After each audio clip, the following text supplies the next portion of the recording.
Papua, sebuah surga yang terletak di ujung timur Indonesia. Sebuah pulau yang diberkahi kekayaan alam yang melimpah, memiliki cadangan emas terbesar di Indonesia, dan merupakan daerah penghasil emas terbesar di dunia. Namun, di balik keindahan itu, tersimpan secara panjang penuh konflik, perjuangan, dan pertanyaan yang belum selesai hingga hari ini. Kali ini, kita akan menyelami lebih dalam untuk memahami Papua dari sejarah terbentuknya organisasi Papua Merdeka OPM dan mengapa Papua ingin memisahkan diri dari Republik Indonesia.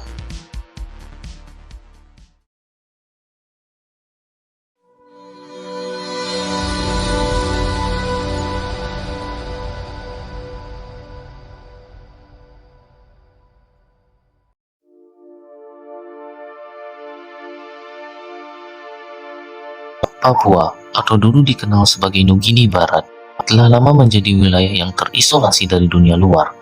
Sebelum kedatangan bangsa Eropa, wilayah ini dihuni oleh ratusan suku dengan bahasa dan budaya yang berbeda-beda. Mereka hidup dari alam, menjaga harmoni dengan tanah leluhur. Pulau Papua terletak di bagian barat Samudra Pasifik dan merupakan pulau terbesar kedua di dunia setelah Greenland. Wilayah ini terbagi menjadi dua bagian, yaitu bagian timur merupakan negara Papua Nugini, sedangkan bagian barat merupakan bagian dari Indonesia, yang sekarang terdiri dari beberapa provinsi seperti Papua, Papua Tengah, Papua Selatan, Papua Pegunungan, dan Papua Barat Daya. Penduduk asli Papua termasuk dalam ras Melanesia, dengan ratusan suku dan bahasa yang berbeda. Mereka memiliki budaya, sistem kepercayaan, dan adat istiadat yang sangat beragam dan unik. Sebelum kedatangan bangsa Eropa, wilayah Papua sudah memiliki jaringan perdagangan dengan bangsa-bangsa di sekitar, termasuk dengan pedagang dari Tidore, Ternate, dan bahkan Cina dan Arab secara tidak langsung. Sejak abad ke-16, bangsa-bangsa Eropa mulai berlomba-lomba menjelajahi dunia demi rempah-rempah, emas, dan kejayaan. Portugis dan Spanyol menjadi pelopor dalam ekspedisi laut, dan dalam perjalanannya, mereka singgah di sebuah pulau besar yang liar dan belum sepenuhnya dikenal dunia, yaitu Pulau Papua.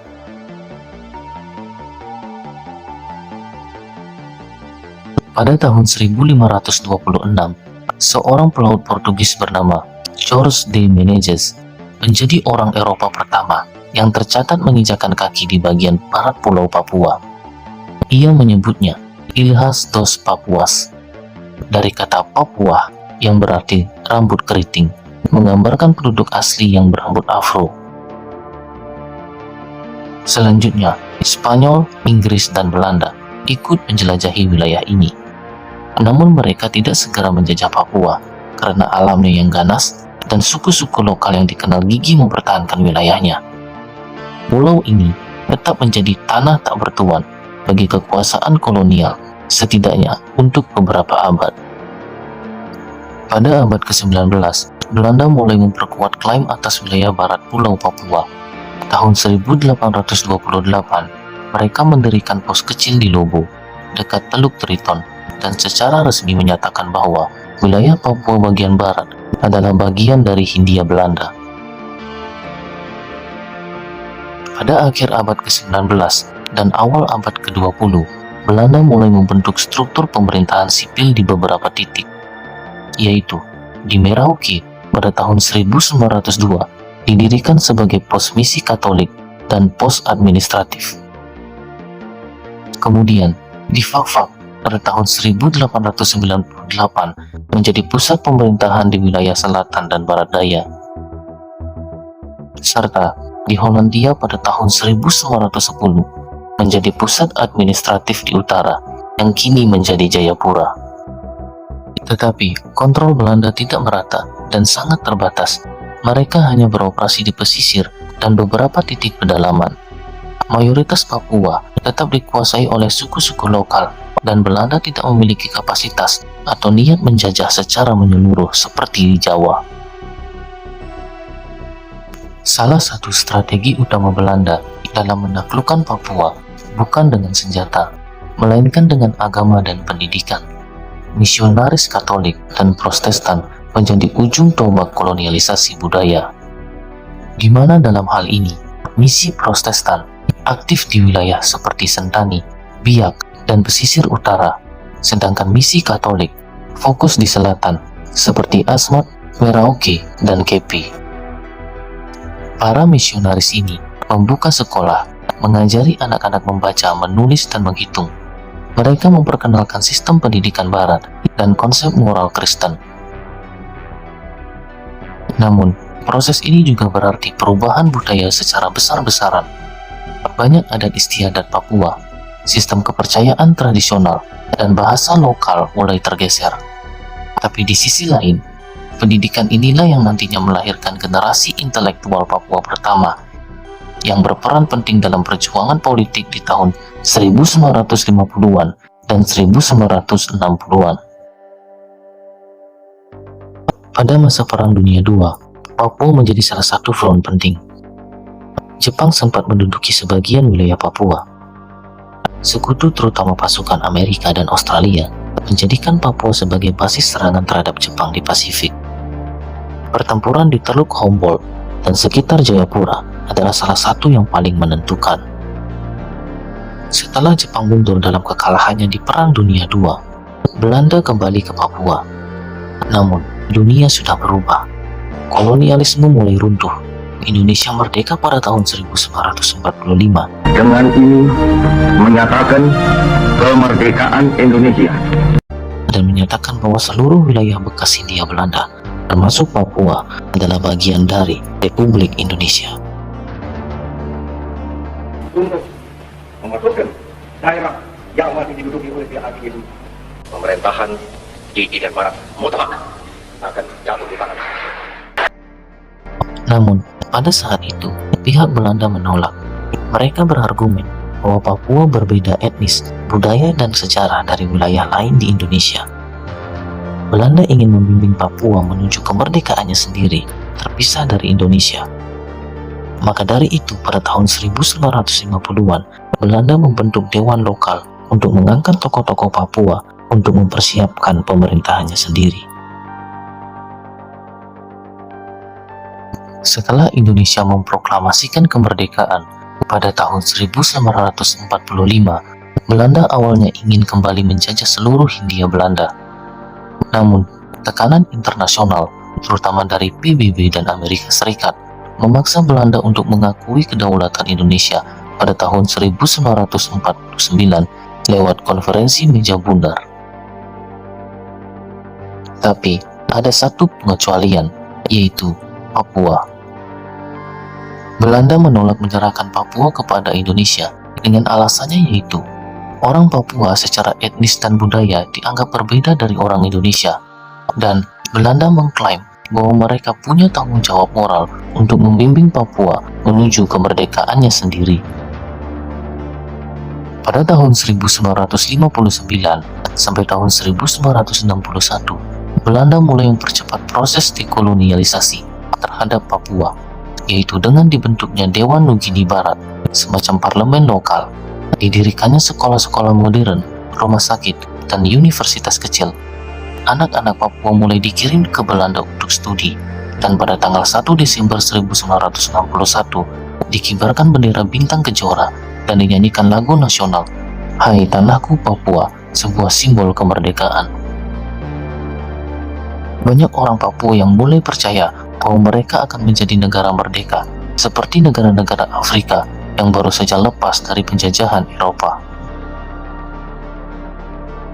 Setelah bendera bintang kejora dikibarkan pada 1 Desember 1961, banyak orang Papua percaya bahwa masa depan sebagai bangsa merdeka tinggal selangkah lagi.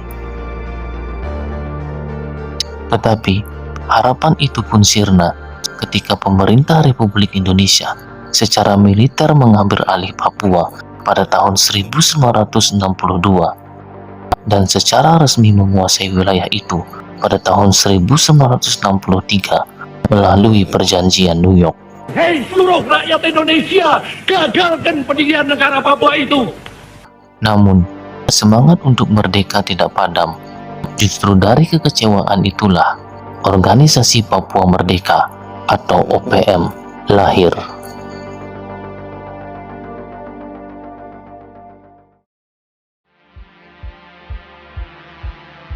Indonesia mengambil alih Papua dengan janji akan mengadakan penentuan pendapat rakyat atau PAPERA pada tahun 1969. Tetapi proses ini menuai banyak kecaman, di mana hanya 1026 orang dipilih dari sekitar 800.000 penduduk, dan mereka menyatakan setuju untuk bergabung dengan Indonesia di bawah tekanan militer. Ini menimbulkan rasa marah dan kecewa di kalangan rakyat Papua. Mereka merasa suara mereka telah dibungkam. Mereka tidak merasa ikut memilih nasibnya sendiri. Organisasi Papua Merdeka tidak lahir dalam satu momen tunggal. Organisasi ini tumbuh sebagai gerakan akar rumput, spontan, dan tersebar di berbagai wilayah Papua. Namun, deklarasi resminya dilakukan pada tanggal 1 Juli 1971 di Markas Victoria, dekat Jayapura. Seorang tokoh Papua bernama Seth Javed Rumkorem, perwira militer Indonesia yang membelot, memproklamasikan kemerdekaan Republik Papua Barat dan menjadi presiden pertama OPM. Isi deklarasi itu menyebut, "Kami bangsa Papua Barat menyatakan kemerdekaan dan berdaulat penuh atas tanah air kami dengan bendera bintang kejora dan akan mempertahankan hak kami dari segala bentuk penjajahan." Bersama Rumkorem, ada tokoh-tokoh penting lain seperti Jasob Hendrik Prai yang nantinya berselisih dengan Rumkorem. Kemudian Rex Rumakiet, tokoh diplomasi luar negeri UPM, dan Nicholas Joey yang sempat aktif sebelum kemudian bergabung kembali dengan Indonesia di era modern. Setelah deklarasi itu, Organisasi Papua Merdeka atau OPM memulai perjuangan bersenjata melawan militer Indonesia. Mereka bergerilya dari hutan, gunung, hingga perbatasan Papua Nugini. Namun kekuatan militer Indonesia jauh lebih besar dan modern. Tahun-tahun berikutnya dipenuhi dengan beberapa tragedi, seperti operasi militer Indonesia di pegunungan dan lembah, penangkapan dan penyiksaan terhadap simpatisan OPM, dan pengungsian massal ke Papua Nugini. Organisasi Papua Merdeka juga mulai terpecah menjadi faksi-faksi kecil karena perbedaan strategi, seperti kelompok politik atau diplomatik yang berjuang melalui forum internasional, sedangkan kelompok militan atau bersenjata yang tetap melakukan serangan terhadap aparat Indonesia.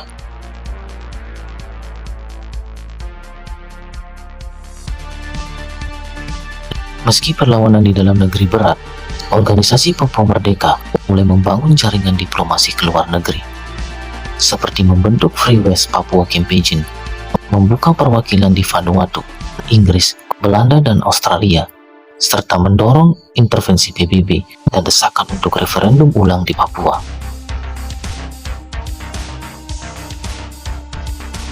Di era modern, muncul badan seperti United Liberation Movement for West Papua yang menjadi perwakilan politik Papua di level internasional.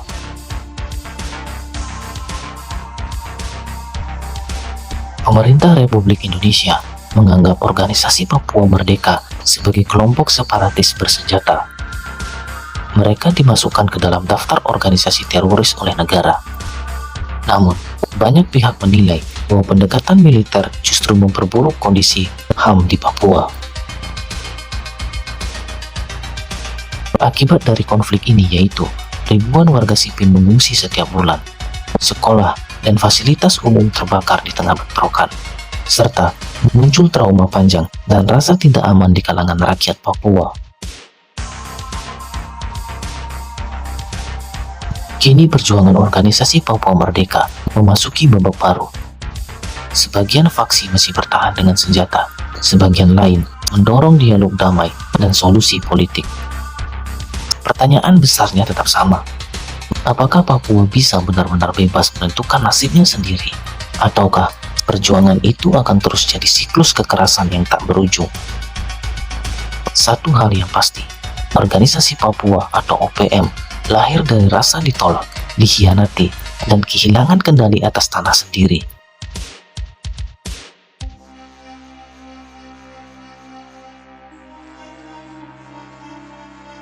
Jika akar ketidakadilan itu tidak diatasi, perjuangan mereka tidak akan pernah benar-benar padam.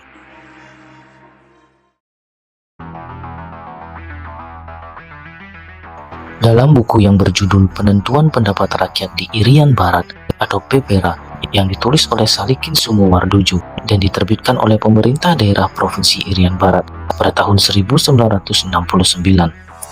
Buku ini mendokumentasikan pelaksanaan PPRA secara bertahap di berbagai wilayah di Papua, termasuk Merauke, Jayawijaya, Paniai, Fakfak, Sorong, Manokwari, Teluk Cendrawasih, dan Jayapura. Dalam buku ini dijelaskan, terdapat laporan bahwa anggota DMP menghadapi tekanan dan intimidasi dari militer Indonesia untuk memilih bergabung dengan Indonesia. Selain itu, wartawan dilarang meliput proses PPRA yang menimbulkan pertanyaan tentang transparansi dan legitimasi proses tersebut. Pelaksanaan PPRA dianggap melanggar ketentuan dan perjanjian New York pada tahun 1962, khususnya pasal 18 yang mengatur tentang hak penentuan nasib sendiri bagi rakyat Papua di bawah pengawasan Perserikatan Bangsa-Bangsa atau PBB. Dalam kenyataannya, pengawasan PBB dalam proses PPRA sangat minim dan pelaksanaan jejak pendapat dilakukan di bawah pengawasan militer Indonesia. Setelah pelaksanaan PPRA, anggota DMP dilaporkan menerima hadiah berupa barang dan uang tunai sebagai imbalan atas partisipasi mereka.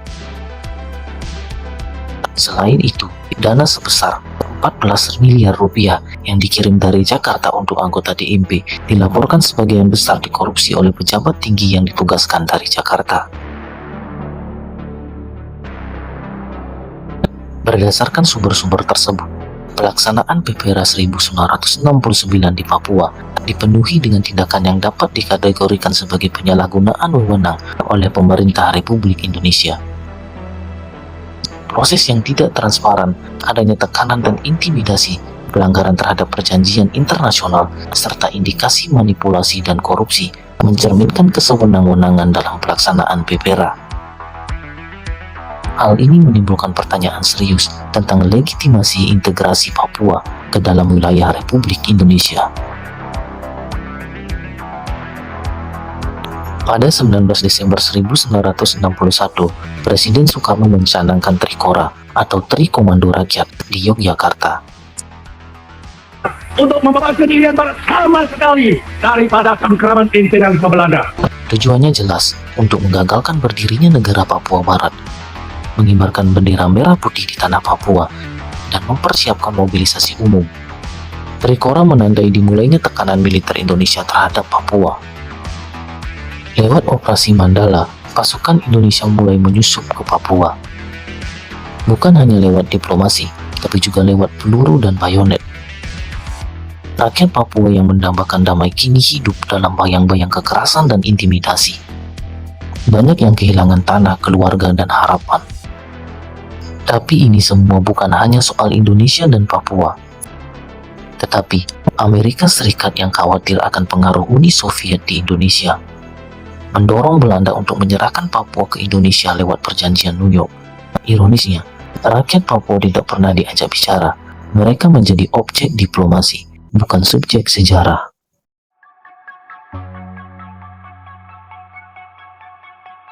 Bagi sebagian besar rakyat Indonesia, Trikora adalah momen kebanggaan nasional. Tetapi, bagi rakyat Papua, ini adalah awal dari rasa kecewa yang dalam. Sejarah ditulis oleh pemenang, tapi luka tetap tinggal di hati mereka yang dikalahkan. Kini, pertanyaannya bukan lagi tentang siapa yang menang, tapi kapan Papua benar-benar didengarkan.